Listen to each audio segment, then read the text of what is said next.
as suas características, enfim. Então, ele brilhantemente percebeu isso e incorporou. Então, se você for ouvir, eu recomendo, você tem que ouvir a canção, pessoal, porque muitas vezes só a interpretação da letra não é suficiente. Você tem que ouvir porque a música, ela também faz parte, né? Ela também tem uma história fundamental, principalmente nesse movimento.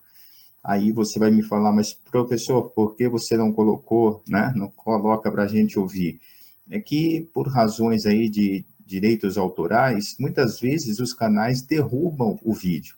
Então, vocês vão me desculpar, até a gente resolver essa questão, nós vamos ter que nos limitar aí a interpretar a letra sem a canção.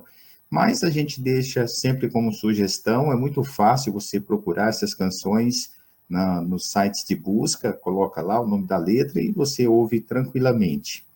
Então, voltando à ideia da incorporação dessa fala, né, do baterista, ela, como eu disse, caiu como uma luva dentro dessa análise. Mas vamos, então, avançar um pouco mais e já analisar os primeiros versos.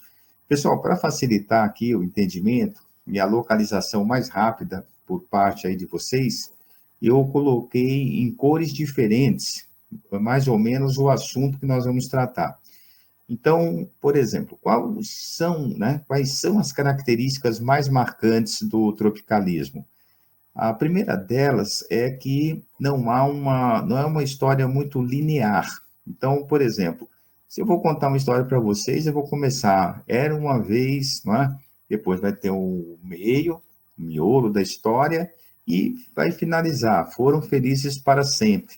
Tem um começo, né? Em outras palavras, meio e fim. Os tropicalistas romperam com essa regra. Já é uma primeira característica do tropicalismo. Então, não há necessariamente essa ordem, não há uma história muito linear. É como se fosse uma colagem de palavras soltas. Em outras canções, isso também é muito claro. Então, nessa, nós vamos analisar, daqui a pouco já vou direitinho ali para a letra. Existem outras canções também onde isso é muito claro. Mas, enfim, então vocês estão percebendo que a letra não conta essa história assim tão linear. Isso tem muito a ver, como, por exemplo, pessoal, toda a influência, por isso que eu falo para vocês, ao final nós vamos também falar um pouquinho sobre isso, o contexto histórico, a influência de outros artistas, de outros campos do cinema, do teatro, da literatura, tudo isso vai influenciar esse movimento tropicalista. Como eu disse, no momento oportuno, nós vamos ver item por item. Então, vamos ao primeiro. Essa, como disse, falta de linearidade. Tem uma inspiração muito forte do cinema do Glauber Rocha. Também interessante, se você quiser se aprofundar nesse tema, se é que já não conhece, Terra em Transe é um filme que ele vai começar, a primeira cena do filme, ou uma das primeiras, na verdade, é uma das últimas também.